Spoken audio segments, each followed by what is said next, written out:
Hey guys, how's it going? Well, today I'm going to be doing a comparison between two of probably the most iconic dive watches ever made, and they would have to be the Rolex Submariner and the Omega Seamaster. Now, let's start off by saying that it's hard to compare these watches because they're only comparable in terms of popularity. But when it comes to obviously price point and build quality, they are in a different league, right? The Seamaster probably costs, I want to say, about a third of the Rolex Submariner for these particular models, and you know, both are extremely great watches. Right, but which one do I honestly wear more often? It's actually the Omega Seamaster, and I don't know, it's just a much more, well, it's my beater, right? So you can tell it's been pretty well used. Whereas the Submariner, I feel like, I bought it and it was in really mint condition, complete boxes, papers, everything. So I just didn't really want to, you know, to beat it up, which is quite a shame actually. Right. Yeah, obviously the difference is, this is slightly bigger. It's got a helium escape valve. So, in all honesty, this should be compared with Rolex's Sea Dweller. But whatever, they're both dive watches. What can I say? I mean, in terms of history, the Rolex is a better watch. I mean, all round, right? In terms of build quality and finish, it just right. Let's listen to the bezel as it clicks. So you hear that? It's kind of ratchety, isn't it? Right. Compared to the Submariner.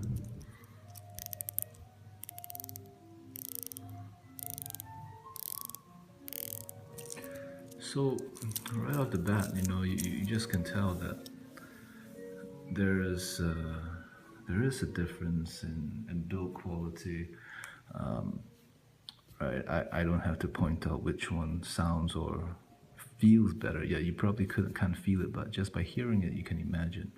Right, the Submariner just feels a lot more confident. At that click, boom, it stays there. Whereas the Seamaster, when you click it, there's still a little bit of give. Let me show you. So you notice how it's kind of moving without actually clicking. All right, so I click, and it's still kind of, whereas the Submariner, I can't wobble it at all. Right, look how my fingers are trying, it won't do it until I completely click it.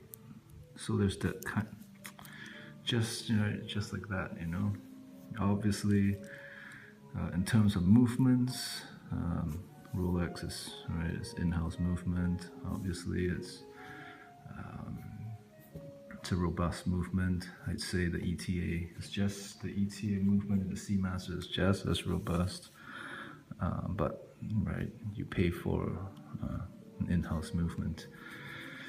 I really don't want to say that the Submariner is a better watch. It's just at a different class. They're both great watches, right?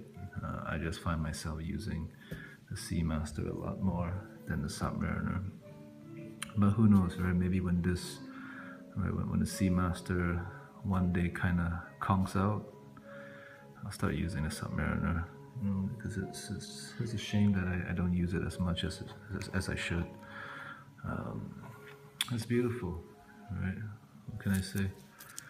A lot of people give the old Rolexes a lot of flack for having tinny, cheap bracelets, but you know, these were tool watches, and they are light, right? So you don't want it to be too heavy, right? If you're actually doing sports and you're, you know, you're very active. And compared to the new bracelets, yeah, they are very well made, but those things weigh a ton, you know. They're pretty heavy. Whereas the older bracelets, in terms of actual use and performance, I think they're just a little bit more practical. And yeah, that's what I can say. The Seamaster bracelet's alright, it's not my favorite. I think it actually looks a lot better on the rubber strap. Yeah, I just don't like the polished parts of the Seamaster bracelet. Other than that, you know, both great watches, highly recommended. But if you had to pick one, you obviously go for the Submariner, right? I'd say, you know, try to save a little bit more. Go for the Submariner. But if budget's an issue, you're in a tight budget, hey, there's no shame in wearing the Seamaster Wave Dial, right? It's visually it is more interesting than a Submariner, right? It's got a wave pattern, it's got a sea monster back here, it's got the interesting, although redundant helium escape valve. It's just a little bit more interesting. Plus the red, you know, the red tip on the second hand. It's definitely more visually stimulating compared to, you know, just a simple, you know, clean dial, black and white. Excuse me, the crystal's really messy, right? I mean, some might say it's a little boring looking, but you know, it was a serious tool watch. So yeah, that's my comparison. All right, thank you. Bye.